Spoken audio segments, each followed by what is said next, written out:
Hey, FlimsyLunchTray here, and welcome to World of Warships on this unplanned Tuesday video. We have a replay shared with me in my FLT Discord server, Master Z 245. Shared this as his best performance in a clan battle. So I don't always get to watch every single replay that's sent to me, because if I did, then I wouldn't have much time for other things. I was able to actually check this one out, and I asked, hey, is it cool if I do a future this as a replay video on the channel to give you some tips and tricks to help improve your DD gameplay? And he said sure. So not only am I going to be kind of reviewing Master Z here, I'm also going to be talking about the positioning of some of his clanmates. It looks like they have the clan commander, someone's calling the shots here, so 3 to A, 4 to C is how they've done this lineup.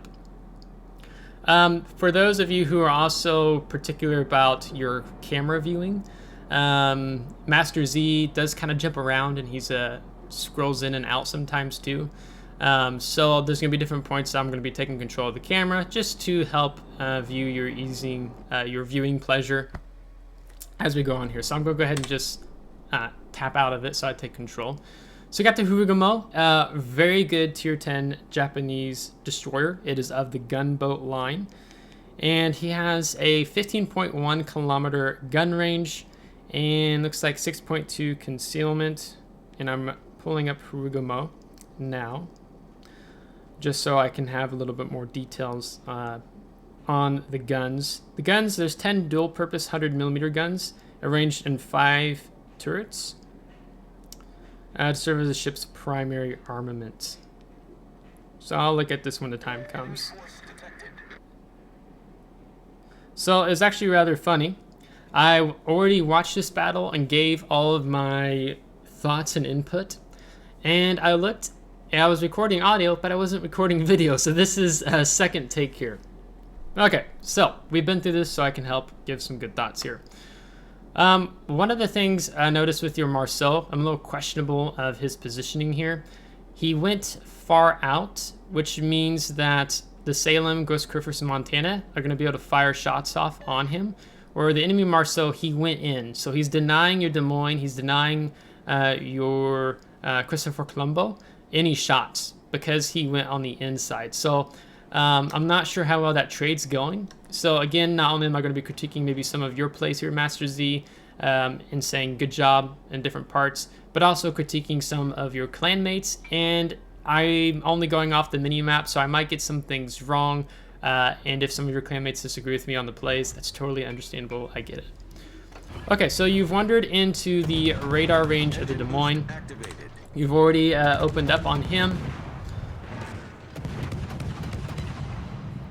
So might as well go ahead and make use of it, because the Des Moines can have a pretty long lasting radar. He has switched from armor piercing to the HE. The ship is on fire.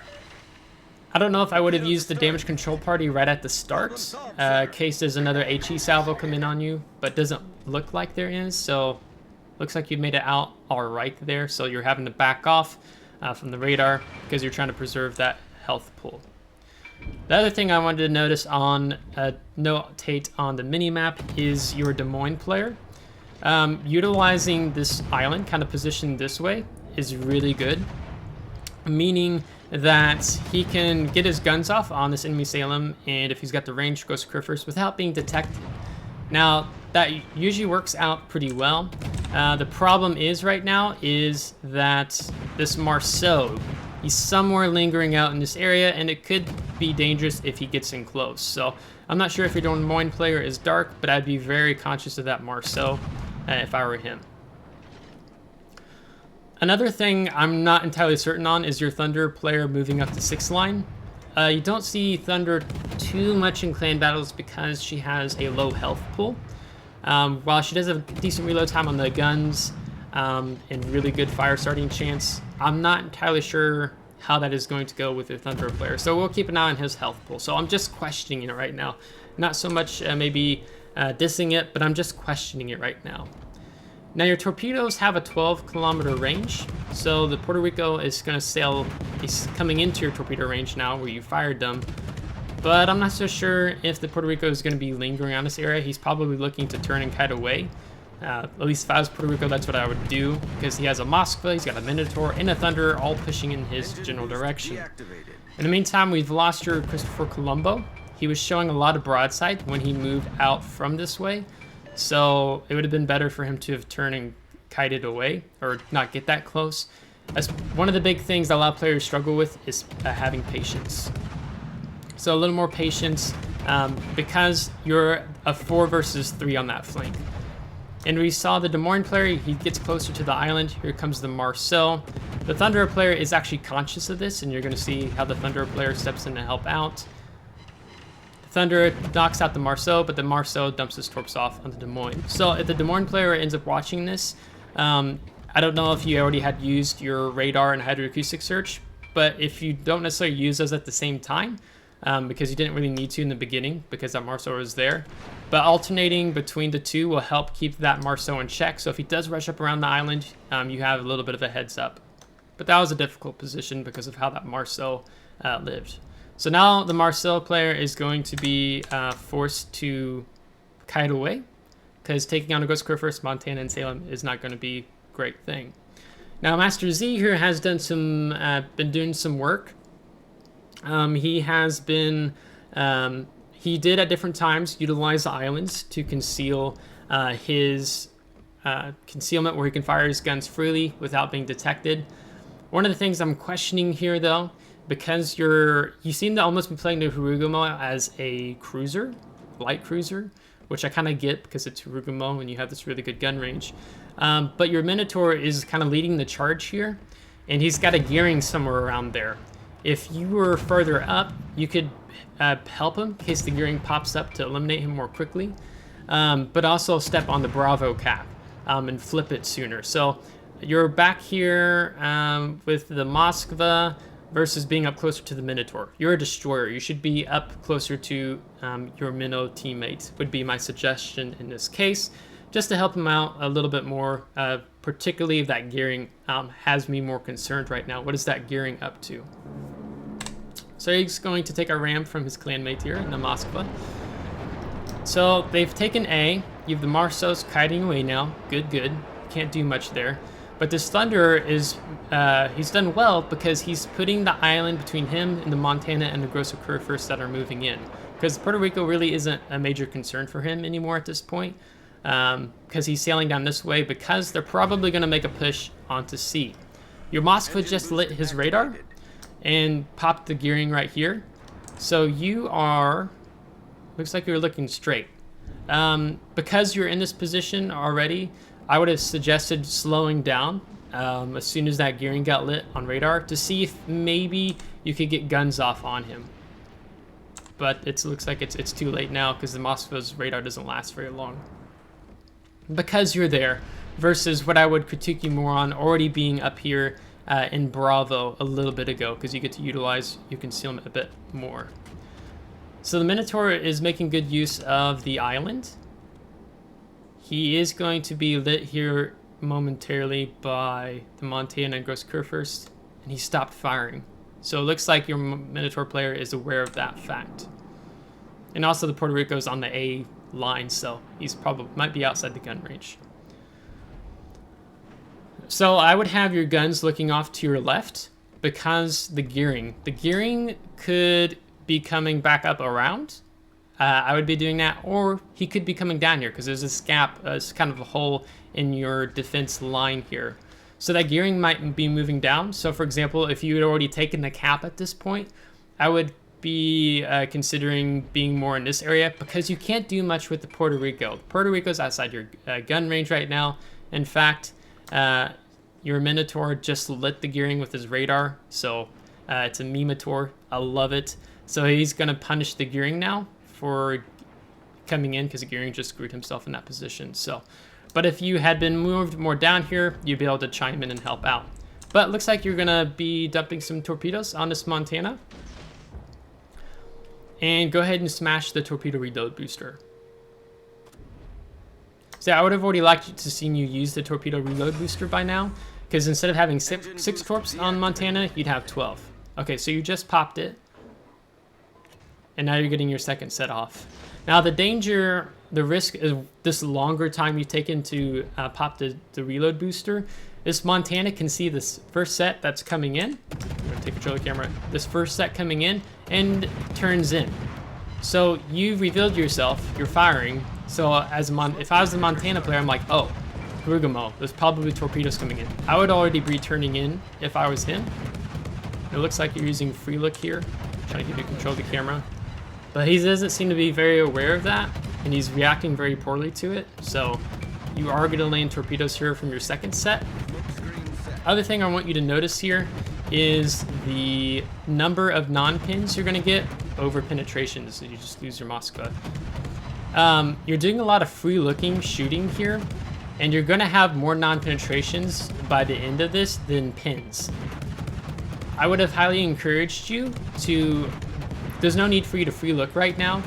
You could be zoomed in, and you could be aiming higher on his superstructure, so you would be getting more penetrations than non-penetrations. You were also ripple firing, so that telegraphs your location, so the Montana was able to get some volleys in on you and hit you even though in your smoke. When you have a Montana battleship or cruiser player who's very aware of that, just fire all your guns at the same time rather than doing the ripple fire. That's what I would encourage you in that situation. Also, too, when you were moving up, you could have even dropped your smoke all the way from this island over. See how short your smoke screen is? When your Minotaur was open gunboating the gearing to get rid of him, you could have dragged that smoke out to help him. But now you got the Puerto Rico pushing back in. So you're focused on shooting the Montana, who's away. I would be helping your Minotaur player right now with the Puerto Rico. You're too distracted by the Montana right now. The Puerto Rico is the main threat to your team, especially for your Minotaur. So I would already have your guns turned around. You've got the range. He's 12 kilometers away. Be opening up on the Puerto Rico. And you can do that still kiting, sailing away down towards sea. Like, you could be doing that very easily because he's still in your gun range, but it looks like the Puerto Rico is actually reversing. Because the Minotaur has a hard time dealing damage to Puerto Rico that's bow on to you. That's a big challenge there. The other thing I wanted to say is your Marceau player, he didn't keep kiting. He just stopped, turned around, went nose in on this island, and that was a very bad misplay, I would say, because the Ghost Curvers had 6 kilometer hydro, and you had a Salem moving in onto you. So he should have just kept kiting away, using his 12 torps that he gets, spamming them in his general direction, harassing, and being able to live, and helping support your Thunderer player who's down here on the J line. So I'm going to give the camera back to you. One of the things I noticed when you're shooting here is when you're zoomed in. Did I give you control of the camera? Oh, here we go.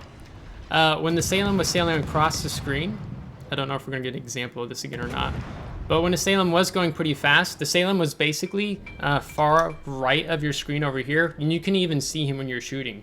So in that situation, maybe just scroll out on your zoom wheel, kind of like you were doing there, to be able to fit the Salem into screen so you land some more accurate shots.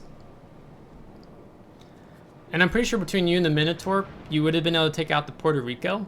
But the Minotaur, your teammate, wasn't able to take him out. So that's put put pressure on him because he's a living threat. You have a crossfire from 3 different directions.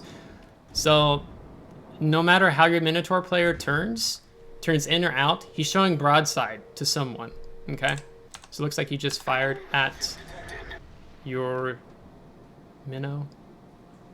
So your Minotaur player is doing really good, despite the situation he's in. Now, you just dumped torpedoes on the Montana. I would have considered hitting the torpedo reload booster again, because hopefully he would have learned his lesson from the last time. Because this Montana player has a bad habit of sailing straight lines. So, yeah. So, let's see how you do here. Okay, so you opened up before your torpedoes even hit, and I have a problem with that. You got 2 penetrations out of that, and you had flooding, and I think it looks like it dropped him down to 500. Your flooding alone may have killed that Montana without you telegraphing your location. Only shoot unless if you fired those torpedoes, if torpedoes didn't finish him, he has 1,000 health left, then open up with your guns. But in that case, I don't think you needed to open up with your guns, because now you end up telegraphing your location. The Ghost River, Salem, Puerto Rico, they all know your location now. So here you dump your torpedo reload booster for the Salem here. For example, if you'd already used it on that Montana and you didn't have it here, this is a pretty winnable situation. Your Minotaur's basically keeping the Salem lit, and he's continuing to do well. And you could have even smoked up already, but I don't think you even needed to worry about smoking up because the Salem was on such low health and he's not even paying attention to you. So because you're shooting your guns, the Salem is probably thinking torpedoes are on his way, and he turns away, and it ends up being a win for your team. So let's look at the post-battle results. So you have 137,000 damage, really nice, 277 shell hits, 6 torpedo hits, incapacitation, 2 destroyed, 2 set on fires, some defended ribbons, flooding, solo cap, assisted capture, and some spotting as well. So overall, yeah, really nice, fair clan battle. The Montana definitely wasn't paying very much attention when you're able to smack him with those torpedoes. They kept sailing in straight lines, wouldn't adjust his course or heading or his speed for that matter. So really good there. Let's go ahead and jump over to the ship build that you shared with me, specifically the Commander. Not exactly sure what upgrades you may have chosen, but I just have some here as an example. So looking at this screen, this is what you shared. So you've got Predator Maintenance, Last Stand, Survivability Expert, Concealment Expert, the bread and butter build. Really nice, helps you with the camouflage. And Concealment Expert, get down to that 6.2 kilometer range that you're at. And also that you had IFHE, and then I can't remember what they called this. It used to be Advanced Fire Training. Now I think it's called something else. That gets your range out to that 15 kilometers that we're looking at on screen.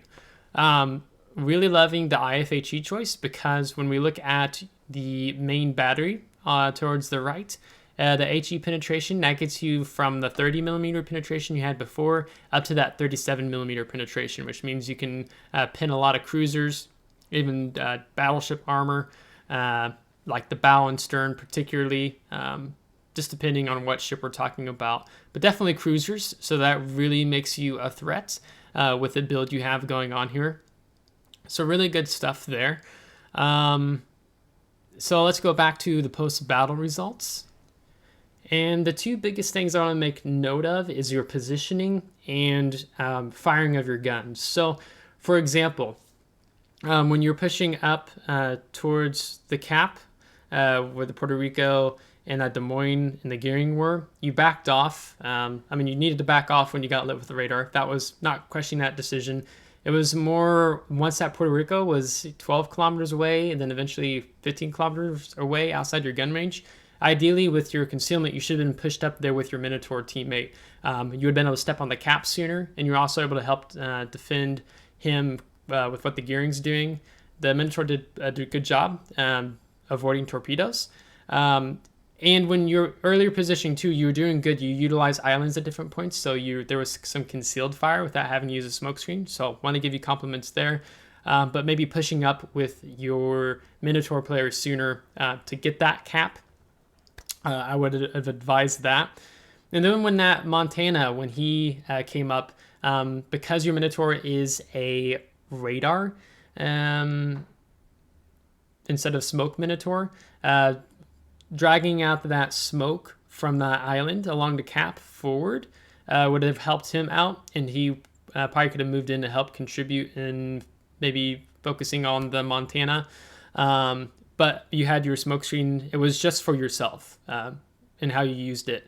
And then when you're in that smoke screen, you were ripple firing, so the Montana player was able to get a good idea where you were, and so he was doing some blind shots and hit you.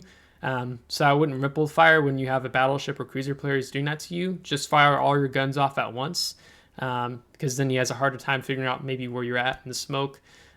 We already talked about the torpedoes when you're lined up there. And when that Montana was sailing away, you were still really distracted by that Montana versus the Puerto Rico, who was coming back in more from the north. If you would have adjusted your fire and focused on the Puerto Rico, even while you're sailing down to the cap that you first took in your spawn, you could have been kiting away, and he was within your gun range. He's almost at one point was 12 kilometers away, and you have up 15 kilometers away, and it's really hard for a Puerto Rico to land any shots that are accurate.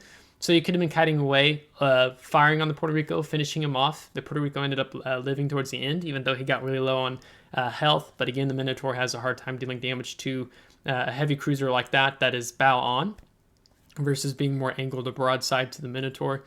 So you moved down, and then we talked about that second time you dealt with the Montana. As before your torpedoes hit, you opened up firing on him, and you telegraphed your location to the whole enemy team. They know where you are, versus just on the mini map, versus just letting those torpedoes hit to see if they do the finishing job. And if the Montana doesn't die, even from the flooding, then you can go ahead and open up your guns. And then you moved in on the Salem, and between you and the Minotaur, you were able to take him out. So I mean, there's nothing bad you did really to me in this gameplay, except how to utilize your torpedo reload booster a little bit more. Critiquing of how you can improve helping your smokescreen be used also for your teammates, especially if a radar Minotaur on your team. It was good average gameplay. So I'm hoping that you take these critiques in a good way of how you can improve. And then also for your firing, when you were firing on that Montana in the smoke, you got more non-penetrations than penetrations. So you were doing a lot of free look shooting. I would maybe suggest not doing as much free look shooting. If you're firing off one salvo at a time versus ripple firing, you're zoomed in and you can lift. You needed to raise your aiming reticle a little bit more. You would have gotten more damage on the Montana onto that superstructure. And then you could, between firing your salvo off once rather than ripple firing, if the Puerto Rico is bothering you, you can free look then, look over, see what Puerto Rico's doing, but he was too far away. Even he was outside radar range, even for him to light you. So then you would have gotten some more damage on that Montana there. So I would just kind of be a little more, I don't know how much out of these 277 shells, how many were non-pins versus penetrations. But I think if your damage could have been over 160,000. If you had just, at least 150,000 with that Montana, if you would have just lifted up the aiming reticle, and maybe that would have ended up polishing him off sooner. But you got him with torps later on, but the longer the Montana lives, the longer he's a threat to your team. And then I gave some critiques for your clanmates. Again, I don't see from their perspective into some of the situations. From the Minimac perspective, the Marcel definitely was a bad choice in the end for him against the Salem and the Grosser Kerr first. I think the Thunder, he did well. I mean, he took aggressive route and then he kited away. So I think all in all, I can't say much about him. The Des Moines player was an unfortunate trade with the Marcel. And then the Colombo, a little bit questioning of the too much broadside in that situation with a Salem, Grosser Kerr first, and a Montana pounding you. You need to angle and get out of that situation. And then the Moskva. I didn't pay attention to how Moskva died. So, again, you can completely disagree with anything I've said in this video. But hopefully these are some more pointers for you in how to help improve your gameplay. Again, thanks for letting me have the opportunity to watch the video and for agreeing for me to do this replay. Hopefully these tips and tricks will help improve your DD gameplay, especially in Harugumo. So for those who liked the video, give it a thumbs up. If you didn't, give it a thumbs down. Let me know in the comments why you didn't like it. If you did like the video and enjoyed and you're not subscribed, I want to encourage you to subscribe. We do a lot of good content here, I think, just based off what the FLT community gives feedback on. So until next time, take care.